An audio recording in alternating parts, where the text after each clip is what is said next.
सुखपाल सिंह खैरा पर होगी शीघ्र कार्रवाई। हालांकि सुखपाल सिंह हमारी राजनीति नहीं है।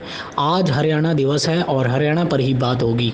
यह बात मीडिया द्वारा पूछे गए सवालों के जवाब में दिल्ली प्रदेश सरकार के मुख्यमंत्री अरविंद केजरीवाल ने कही। चंडीगढ़ प्रेस क्लब में आयोजित एक संवाददाता सम्मेलन के दौरान आज केजरीवाल ने हरियाणा सरकार को जमकर कोसा।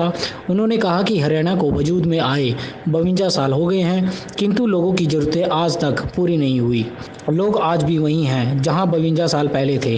उन्होंने प्रदेश की प्रमुख पार्टियों पर तंज कसते हुए कहा कि इनेलो की गुंडागर्दी, हुड्डा की CLU सरकार देखी, भाजपा की खट्टर सरकार भी देखी, किंतु इस सभी का लगभग एक जैसा ही हाल है। वासियों को बहुत बहुत शुभकामनाएं, बहुत बहुत बधाई देता हूँ। आज हरियाणा को बने हुए 52 साल हो गए। 52 साल काफी लंबा समय होता है, छोटा समय नहीं होता। 52 साल पहले हरियाणा के लोगों की इच्छा पूरी हुई थी कि हरियाणा अलग राज्य बना, लेकिन जो उनकी जरूरतें थी वो आज भी 52 साल के बाद वहीं की वहीं है। इस दौरान हरियाणा के लोगों ने सभी पार्टियों को देखा। इनेलो की गुंडागर्दी देखी, हुड्डा जी की CLU सरकार देखी, जो केवल लैंड यूज ही चेंज करती थी, पैसे कमाती थी।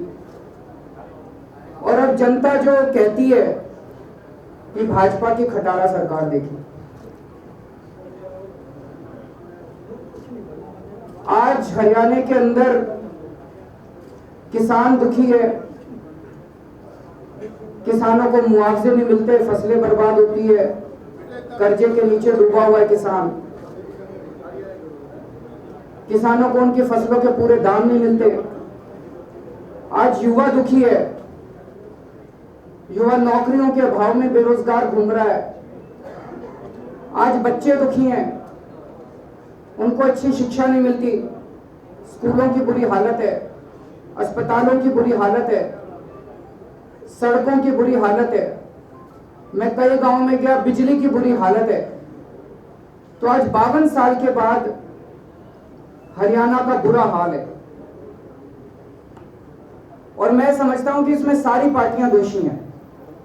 इन 52 साल में सारी पार्टियों को मौका मिला, इनेलो को मौका मिला,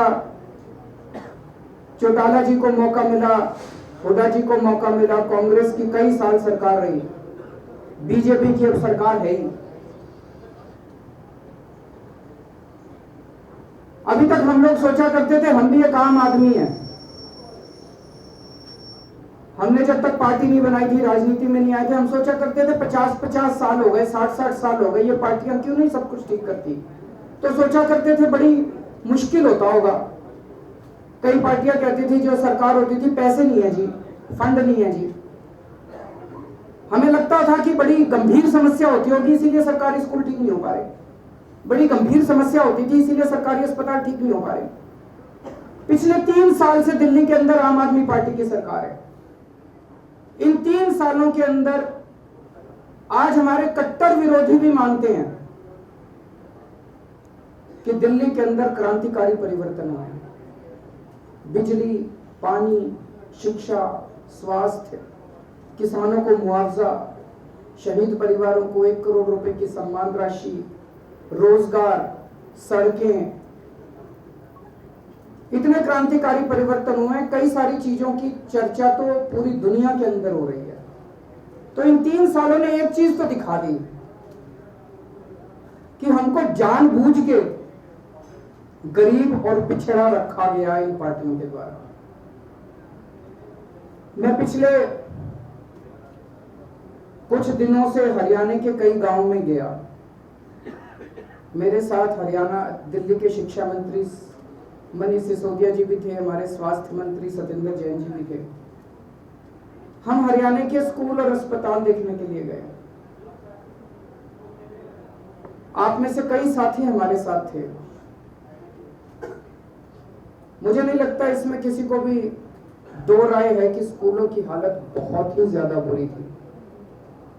खंडर बने पड़े हैं स्कूल, दीवारें जर्जर हुई पड़ी हैं, छतें किसी भी दिन टूट सकती हैं, बच्चों के बैठने की जगह नहीं है, स्कूलों में बिजली नहीं है, बिना बिजली के बच्चे अंधेरे में कैसे पढ़ेंगे? वो स्कूल तो दिखते ही नहीं है। जब मैंने ये स्कूलों का दौरा करना शुरू किया तो मेरे खिलाफ खट्टर साहब ने, उनके मंत्रियों ने कई सारी बयानबाजी करनी शुरू की। शिक्षा मंत्री जो यहाँ के हैं, उन्होंने मेरे खिलाफ बोला कि केजरीवाल की दुकान का सामान खत्म हो गया। मैं उनको कहना चाहता हूँ, हमारे लिए स्कूल दुकान नहीं है, हमारे लिए शिक्षा दुकान नहीं है, हमारे लिए शिक्षा और स्कूल मंदिर के समान है। आज तक आपकी पार्टियों ने, सभी पार्टियों ने शिक्षा को दुकान बना के रखा हुआ था, इसलिए आपकी सोच और समझ वहीं तक सीमित है। खट्टर साहब ने कहा कि ये मोहल्ला क्लिनिक नहीं है, दिल्ली के हल्ला क्लिनिक है। तो मैंने खट्टर साहब को चैलेंज किया। मैंने कहा, खट्टर साहब ऐसा करते हैं,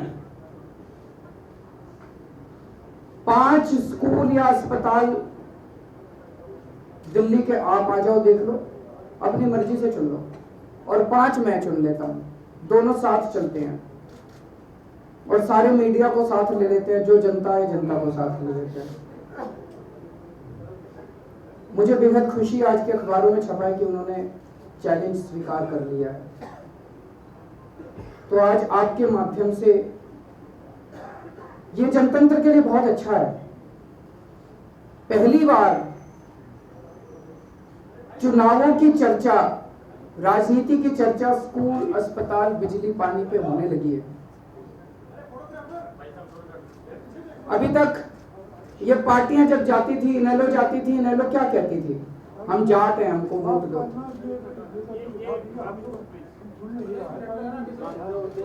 थोड़ा सा साइड हो जाए।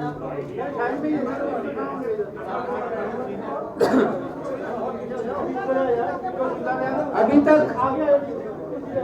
इनेलो जब भी वोट मांगने जाती थी, इनेलो कहती थी हम जाटों की पार्टी है, जाट हमको वोट दो। हुड्डा साहब कहते थे जी मैं जाट हूं, सारे जाट मेरे को वोट दो। बीजेपी वाले कहते थे जी हम नॉन जाट हैं, सारे नॉन जाट हमको वोट दो। 70 साल में किसी एक भी पार्टी ने ये नहीं कहा कि हम स्कूल और अस्पताल बनवा देंगे, हमको वोट दो। 70 साल में एक भी पार्टी ने ये नहीं कहा जी हम सड़क और बिजली पानी ठीक कर देंगे, हमको वोट दो 24 घंटे हम। या कोई ये आके कहता हो जी देखो फलाने फलाने राज्य में हमने कर दिया, अब हमको वोट दो। एक भी पार्टी ने ये नहीं कहा। कितने साल हो गए? 50-50 साल से ये पार्टियां राज कर रही हैं। किसी एक पार्टी ने कहा हो? बीजेपी की 25-30 साल से गुजरात में सरकार है, क्या वो आके कह सकते हैं हरियाणा के अंदर कि हमने गुजरात के अंदर स्कूल ठीक कर दिया, हमको वोट दो? 15 साल से मध्य प्रदेश में सरकार है, वो कह सकते हैं कि हमने स्कूल ठीक कर दिया, हमको वोट दो?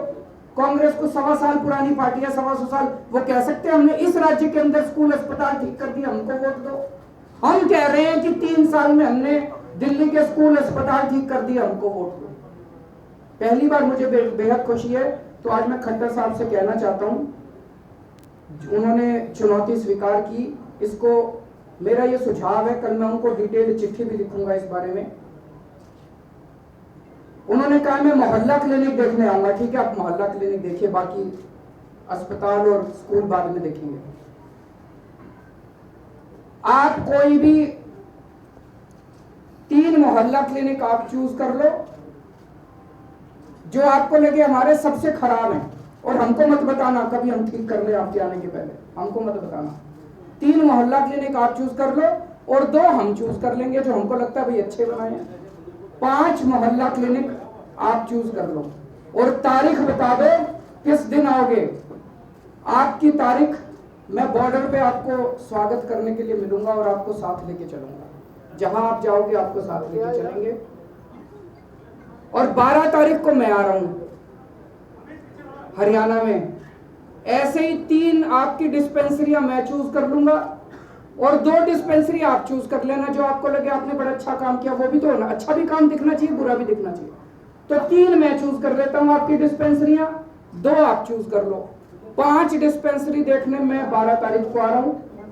12 तारीख अगर आपको सूट नहीं करती हो तो आप बता दो मैं किस दिन आऊं, उस दिन मैं आ जाऊंगा। आप दिल्ली किस दिन आ रहे हो वो बता दो, उस दिन वो मैं दिल्ली में आपका स्वागत करूंगा। और जिस दिन मैं आऊंगा हरियाणा में, मुझे पूरी उम्मीद है आप मेरे साथ साथ चलोगे, सारा मीडिया साथ चलेगा, ताकि सब लोग देख सके। इसमें कोई किसी को बुरा भला करने की बात नहीं है। मैं केवल ये कह रहा हूं कि आज हरियाणा के लोगों को किससे उम्मीद है? एक इनेलो है जिसके अंदर इतनी लड़ाई चल रही है, परिवार के अंदर इतनी लड़ाई चल रही है, पता नहीं उसके कितने टुकड़े होंगे। एक कांग्रेस है जो 4 धड़ों में बटी हुई है। बीजेपी से आज हरियाणा की जनता तंग आ चुकी है। केवल और केवल आम आदमी पार्टी है जिसकी सरकार लोगों ने दिल्ली के अंदर देखी है। और हम स्कूल, अस्पताल, बिजली, पानी, रोजगार, जवान, किसान ये ठीक करेंगे, करके दिखाए हैं दिल्ली में। इसके नाम पे हम जनता के बीच में जा रहे हैं। चंडीगढ़ से कैमरामैन अजय के साथ वीरेंद्र सिंह की रिपोर्ट, अर्थ प्रकाश न्यूज़। ताज़ा खबरों के लिए हमारे चैनल को सब्सक्राइब करें, लाइक करें और बेल आइकन दबाना ना भूलें। अर्थ प्रकाश वेब टीवी।